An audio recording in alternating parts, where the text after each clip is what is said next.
Assalamualaikum warahmatullahi wabarakatuh dan selamat pagi.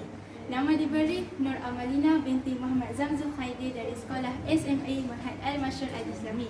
Pada hari yang indah ini, saya akan menceritakan tentang sebuah buku yang berjudul Semusim di Barzah. Buku ini dikarang oleh seorang penulis buku yang terkenal bernama Hadi Fayad.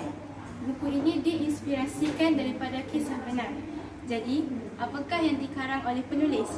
Dalam buku ini menceritakan tentang seorang lelaki yang bernama Fayad menjalani suatu pengalaman yang sukar dirasai oleh orang lain. Pada permulaannya, Fayad terjaga daripada tidur dan terkejut kerana beliau dikelilingi oleh orang ramai sambil dibacakan Yasin kepadanya. Beliau tidak dapat menerima kenyataan kerana beliau sudah meninggal dunia.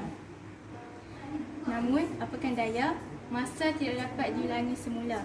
Beliau hanya mampu melihat ahli keluarganya dan rakan-rakannya meratapi pemergiannya. Kemudian, beliau menuju ke arah ibunya untuk meminta maaf atas penderhakaannya selama ini. Hal ini persis peribahasa Melayu, nasi sudah menjadi bubur kerana ibunya tidak dapat melihat dan mendengar rintihannya lagi. Setelah pengurusan jenazahnya selesai, beliau dibawa ke tanah perkuburan untuk dikebumikan.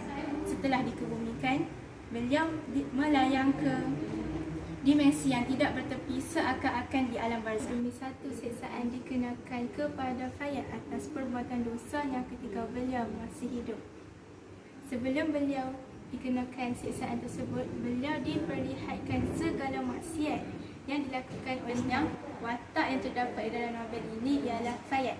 Fayad merupakan watak utama dalam novel ini. Fayad merupakan seorang mahasiswa di UTPM Terengganu. Beliau mempunyai dua personaliti, iaitu ketika mana beliau berada di kampus dan ketika mana beliau berada di Kuala Lumpur.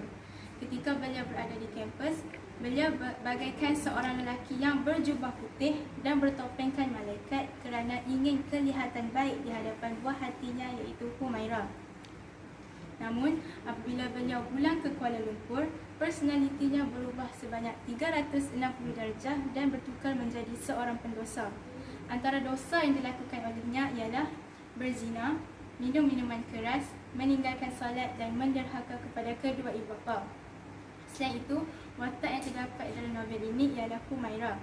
Humaira merupakan seorang gadis yang kelihatan ayu kerana beliau memakai purdah dan menuruti segala perintah Tuhan dan meninggalkan larangannya. Setelah saya membaca buku ini, bagi pendapat saya, buku ini amat menarik kerana pengarang menggambarkan situasi dan keadaan bagaimana situasi di alam barzah.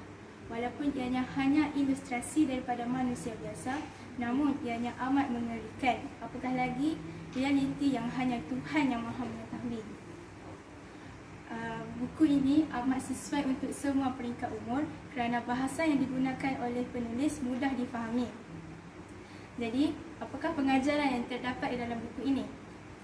Antara pengajarannya ialah kita hendaklah sentiasa mengamalkan amal kebaikan kerana kita tidak mengetahui di manakah dan bilakah malaikat Israel akan menjemput nyawa kita untuk menghadap ke arah ilahi.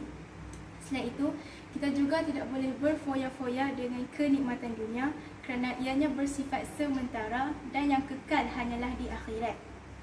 Selain itu, kita juga harus memperingati bahawa bumi ialah tempat untuk kita berusaha melakukan amal kebaikan sebagai bekalan kita di akhirat nanti. Sekian, terima kasih.